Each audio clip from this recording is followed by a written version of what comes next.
anytime I'm doing something hard, if it got really hard, I would just say silently, Kilimanjaro, Kilimanjaro. I've had to have difficult conversations with employees, and before the call, I'm like, Kilimanjaro, Kilimanjaro. Because if I can do Kilimanjaro, I can do anything. Yeah.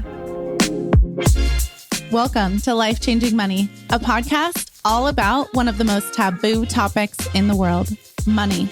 I'm your host, Barb, and we're going behind the scenes on business owners' journeys to money, success, and wealth. Let's get started. Hello, and welcome to another episode of Life Changing Money. We have my dear friend, Sarah Weaver, on the podcast again. Thank you so much for having me again. We just wrapped up an amazing week in the city. I'm sure we'll talk about it, but she was excited to tell me a story. And I was like, wait till we press play, because I'm sure it's a good story. Yes. So we were outside and this beautiful man pulled up in a teal Vespa, and Kamla, who is your posing coach and just an incredible human being, was like, oh my gosh, will you take pictures of me? And of course I was like, yes. And so I was taking angles and, doing my job. And then I was like timidly like, can you take a photo of me? Aww. And I go and she's giving me direction, pull your shoulders back, put your arm here, do this. And the before and after are insane. Oh. Like I think I have good posture, but I look so hunched until she told me to bring my shoulders back. And the photo is gorgeous. Oh. And I'm so happy with it. That's why we brought her here to New York. It was incredible. Oh, well, I was telling the group this week, it's always amazing to sell out a retreat and clients buy the things and you're so excited. But I think it's even more special when a friend invests into your services. So I just have to say thank you. You are so welcome. It is worth every penny because you curated an incredible room. And as you know, one of the perks of my job is that I put together rooms of people all over the world. It's actually how we met. Yeah. And it's a gift to get the right people in the right seats. And I was very impressed with the caliber of people in the room. Yeah.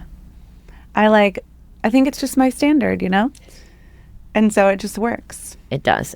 And I felt like it was great because, that people aren't coming to me to ask questions. Mm-hmm. It felt so good to be a participant and just hang out with the girlies. Well, I feel like real estate might have shifted probably since we talked last a few years ago. Yeah.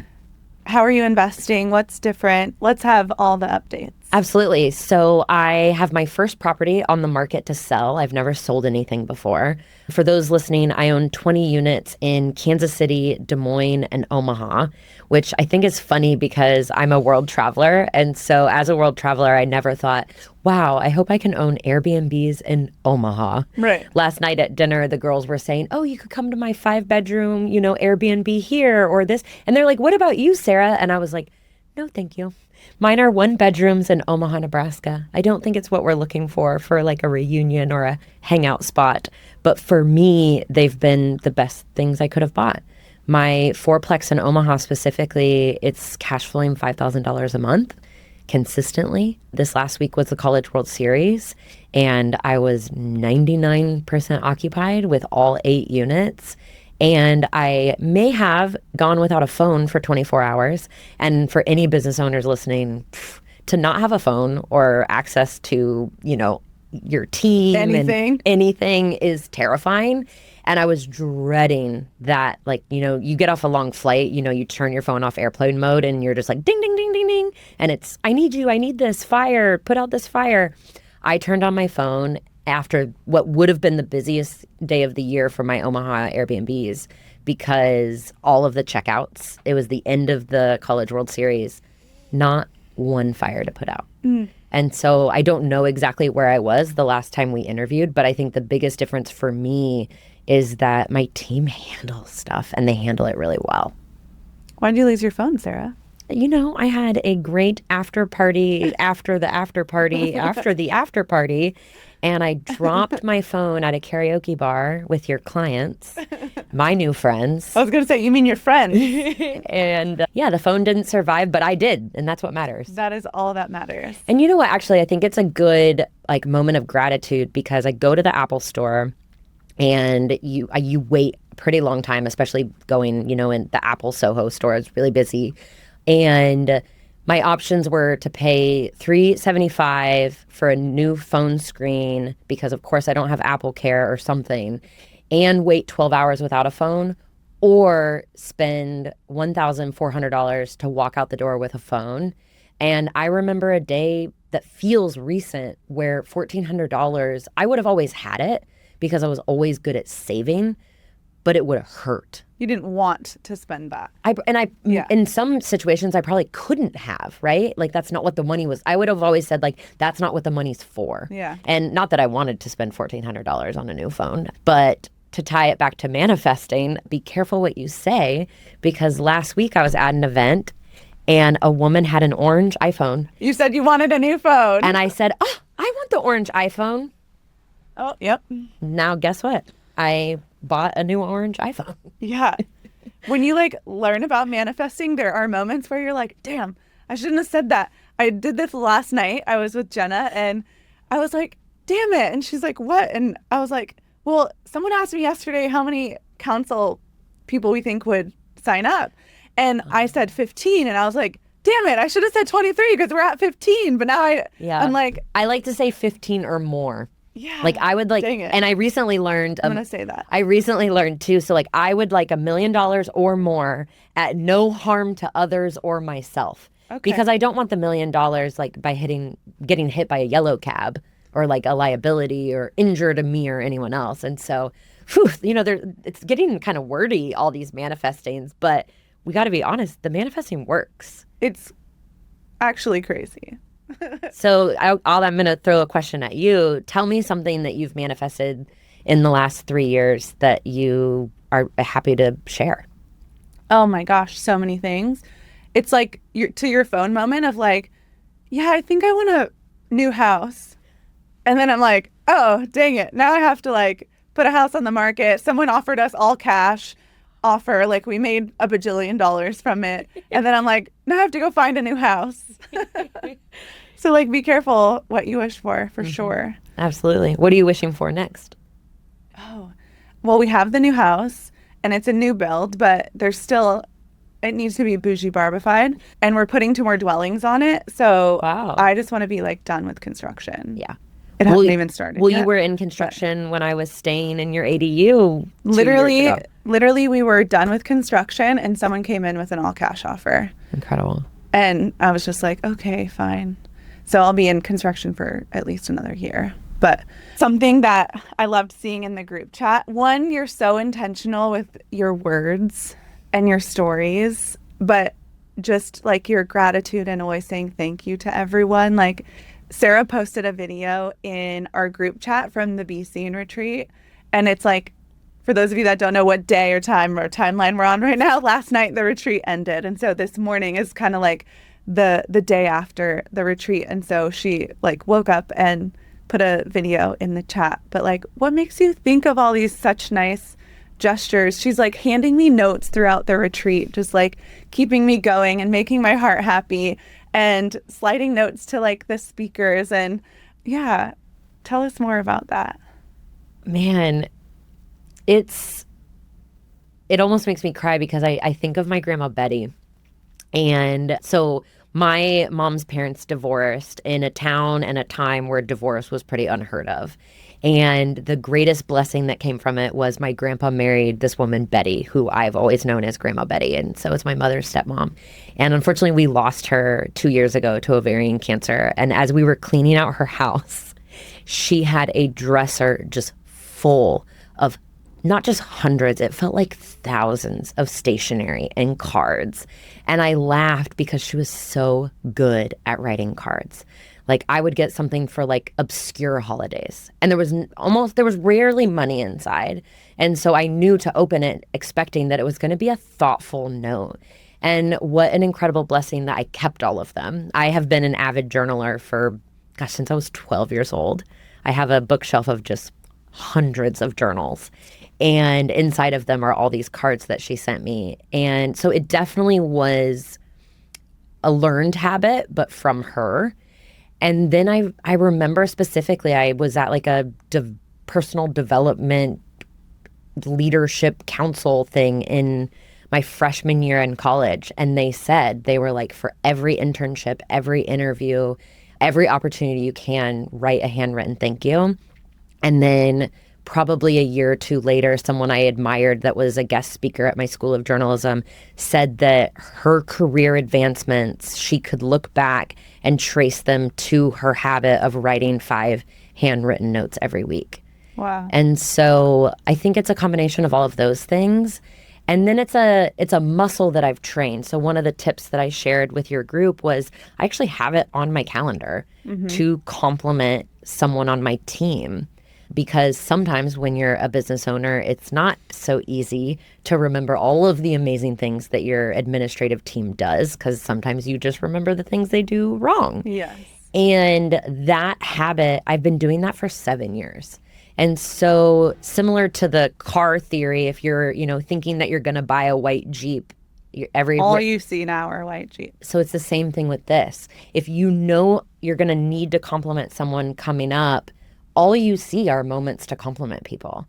And I've quite literally trained my brain to walk around in life looking for these moments. And so I've even been traveling and other backpackers are like, wow, you always compliment strangers. And I was like, oh yeah, I do. Because I'm always looking for it. It's called your reticular activating system, in case you want the science-y backed version. But yeah, it's literally rewiring your brain to see that. So if you ever go, another example is if you go in your junk drawer and you're trying to find the pair of scissors. And so you're just moving around trying to find the scissors. Well, if someone went and asked hey, go get me the blue pen, you'd be like, there's no blue pen in there. Because that wasn't what you were looking for. You were looking for the scissors. Yes. So if right now you're looking for negativity or something bad, that's all that you're going to see. And that's all that is going to be attracted to you as well. And I hope that people see that as hope, because one of the things that I love learning about is that you are in control of your thoughts. And then as your thoughts dictate your day, it starts to dictate your actions. And so I'm genuinely a very positive person. I'm not annoyingly positive, because I think we all have been around people like that. But I genuinely wake up and I'm like, oh yeah, this was great. And so same with that video that I sent this morning. I don't know, I just woke up I was so grateful that you ended the conference by forcing all of us. And I say forcing because you had a lot of introverts in the room and they don't like that. Yeah. And I know that because as an extrovert, my favorite humans are introverts because I surround myself by them. Like me. Yes. And because you guys are like, okay, Sarah, you take the mic. And I gladly take the mic every time. and you forced everyone to give gratitude, and look what came from it. Oh my gosh. It was beautiful what everyone shared in the room. And I think the people that get named are touched, but even the people that get to share their gratitude are touched. That's also backed by science as well, is just saying a compliment to someone spikes our serotonin and our happy hormones. So it's why I made people say it. It wasn't even for what they were saying. It was for themselves. But yeah, even hearing Rachel, who was Christine was our private chef. Christine's team, one of the women, amazing women on the team, was Rachel. And what was crazy is I couldn't even see her in the group. So where some of the people were standing, they were hiding Rachel. So I thought we were done. And then someone's like, Rachel needs to go, because I made everyone go, the speakers, the team members, everyone. And so Rachel was last to go. And I felt like it was the most touching one, for her to say. What she said was that the room had so much power, that there were so many powerful women in the room. It was overwhelming. And overwhelm is such a cool emotion for her to name, because it can be good and it can be bad. And I think it was really clear that I think she wasn't even really sure how she felt about it.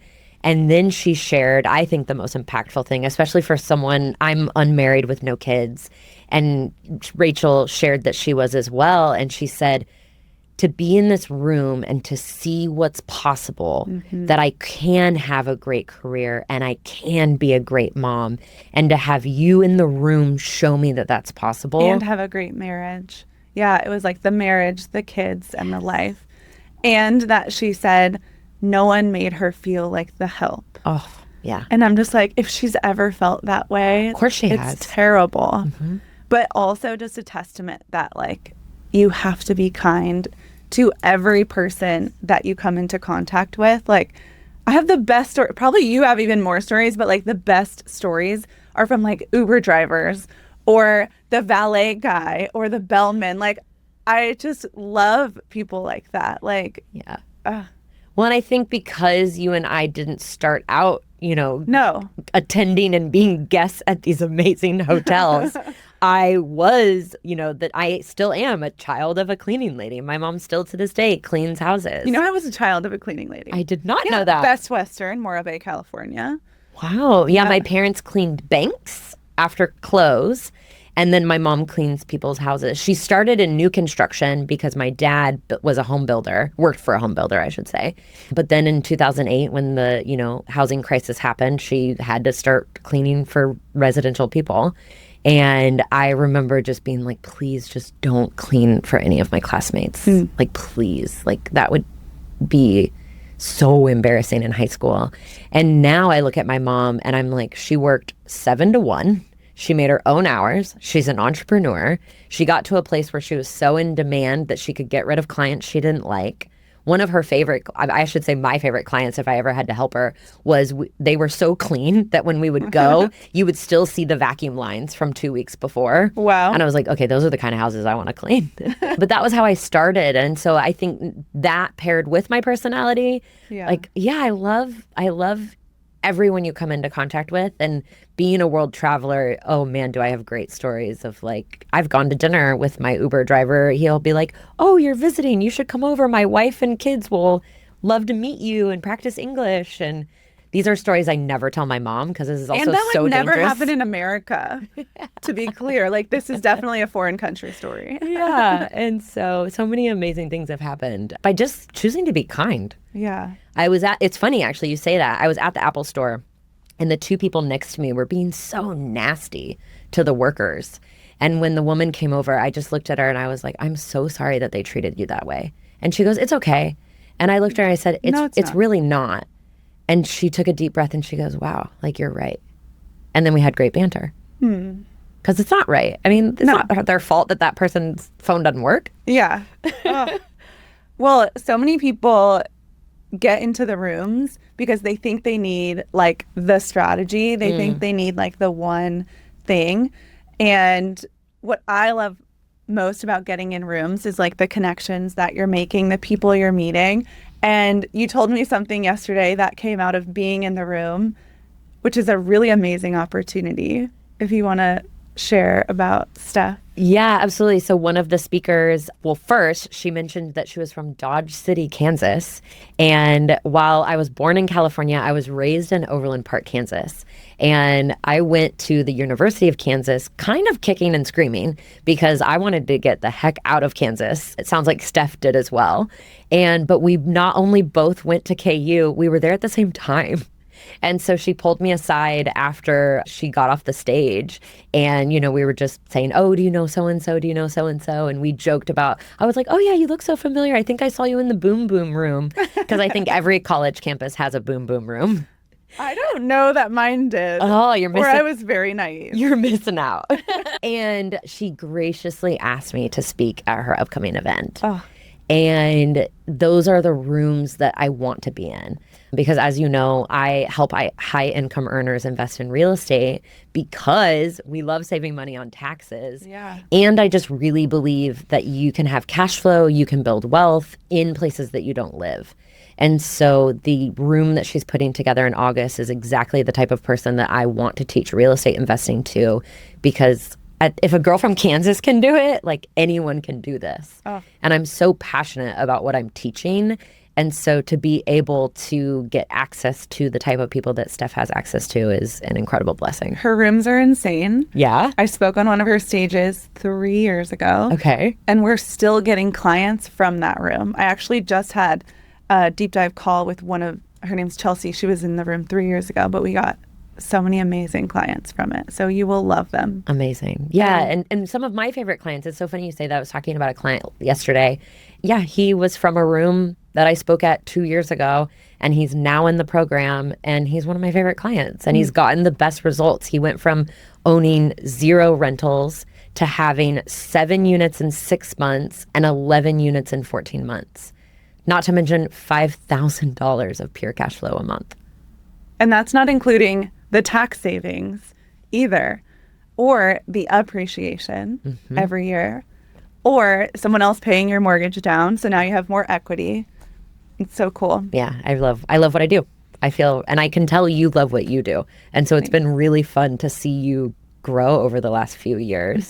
We kept joking every time we were glammed up and taking photos. And when I say glammed up, Barb is glam. I am trying. She's glam.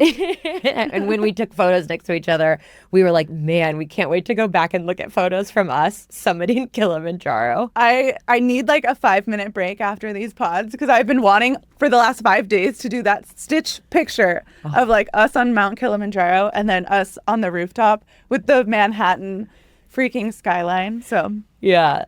So for those listening, we summited Kilimanjaro, and I always say summited because it is such an accomplishment. And But do people say they hiked it when they didn't make it? I would think so. Maybe. Okay. I just always say like I hiked Mount Kilimanjaro. No, I say I summited, baby, because I worked so hard. You did. You really did. I was, for those listening just to audio, I was 47 pounds heavier than I am today. And it is not an exaggeration to say that I was like the biggest person on that mountain. And I struggled. Do you want to share with them some of the struggles? Okay, first of all, she came on the mountain even before we started with like a broken ankle or knee. I sprained my ankle. Yeah. And 7 months earlier, I broke every bone in my left arm. And I wasn't even able to hold a hiking pole because like the shock of it hitting the ground would like radiate to her elbow. Yeah, which is prosthetic now.